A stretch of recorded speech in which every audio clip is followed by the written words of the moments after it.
Bismillahirrahmanirrahim. Apa sebenarnya penyebab manusia terjerat hutang dan riba? Selama kami mendampingi beberapa jamaah, kami menemukan alasan-alasan utama yang mendominasi. Hanya ada dua alasan atau penyebab mengapa banyak orang terjerat hutang dan riba. Yang pertama, kurangnya rasa syukur. Kurangnya rasa syukur biasanya ditandai dengan dua hal. Yang pertama adalah gengsi. Ini masalah utama, terutama kita orang-orang Indonesia hari ini yang penting gengsi. Yang kedua, kurangnya rasa syukur itu juga bisa dilihat dari tamak. Dua hal ini, gengsi dan tamak, sering sekali menjadi awal penyebab manusia terjerat hutang dan riba. Gara-gara gengsi yang tidak mau diturunkan dan gara-gara tamak yang selalu ingin bertambah dan lagi, tiba-tiba mereka hampir tidak peduli halal dan haram. Penyebab yang kedua, karena banyak manusia kurang mengenal Allah dengan baik. Ketika mereka sakit, mereka berharap sembuh kepada Allah. Tetapi ketika mereka membutuhkan uang, mereka tidak ke Allah, melainkan ke bank. Mereka tiba-tiba berubah. Ketika sakit, minta sembuh, percaya Allah memberikan kesembuhan. Ketika membutuhkan hal-hal lainnya, mereka berdoa kepada Allah dan percaya Allah mampu memberikannya. Tetapi ketika mereka membutuhkan uang, tiba-tiba mereka meyakini bahwa Allah hanyalah teori, sedangkan bank itu real atau nyata. Sebuah pembelokan dalam tauhid, karena sebenarnya iyyaka na'budu wa iyyaka nasta'in. Sebenarnya Allahus Samad, Allah itu tempat kita bergantung pada semua hal, tidak terkecuali ekonomi. Allah adalah yang kita sembah dan tempat kita memohon segala pertolongan. Tetapi dalam hal uang, tiba-tiba Allah hanya dijadikan sesembahan saja, sedangkan untuk mendapatkan uang, mereka lebih memilih kepada ke bank.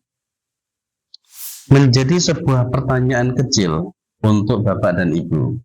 Ketika tidak ke Allah tapi ke bank untuk mendapatkan modal, rumah, kendaraan, dan lainnya. Ketika panjenengan ke bank tidak ke Allah, itu kenapa? Apakah tidak tahu atau tidak yakin? Kalau dikatakan tidak tahu, rasanya aneh mengingat Anda seorang muslim yang harusnya tahu itu. Kalau dibilang tidak yakin bahwa Allah mampu memberikan modal, rumah, kendaraan, dan lain sebagainya, rasanya juga tidak masuk akal mengingat Anda termasuk orang-orang yang beriman. Sedangkan iman bermakna yakin. Sehingga apa yang terjadi? Kenapa tidak ke Allah tetapi ke bank? Apakah tidak tahu? Ataukah tidak yakin? Mungkin jawaban terbanyak adalah kurang yakin. Karena mungkin sudah berusaha berdoa beberapa kali, tetapi seolah-olah tidak dikabulkan. Sudah berupaya ke Allah, tapi tidak mendapatkan yang diharapkan. Mungkin ini adalah hal utama yang mengganggu. Sedikit kalimat untuk ini, Pak. Apakah Allah mampu memberikan kita modal 2 miliar, 3 miliar, 10 miliar? Jawabannya mampu. Apakah Allah bisa memberikan semua itu? Jawabannya tentu bisa. Tetapi pertanyaan sebenarnya bukan itu. Pertanyaan sebenarnya adalah, sudah pantaskah Anda mendapatkan itu? Sudah pantaskah doa-doa Anda dikabulkan?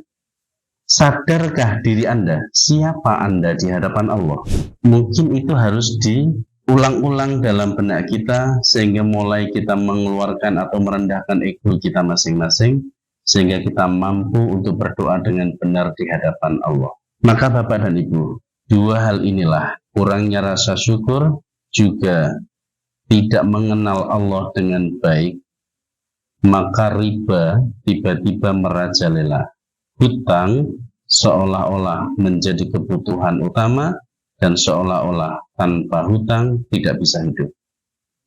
Padahal kita tanpa Allah tidak bisa hidup. Itu kalimat yang benar. Oleh karenanya kami sangat menyarankan Bapak dan Ibu untuk melihat atau membuka video-video kami yang lain supaya lebih memahami secara komprehensif apa yang kami maksud hal-hal seperti ini tadi semuanya. Terima kasih. Salam untuk Bapak dan Ibu semuanya. Semoga berkah rezekinya dan usianya. Mudah-mudahan ini semuanya memberikan manfaat. Assalamualaikum warahmatullahi wabarakatuh.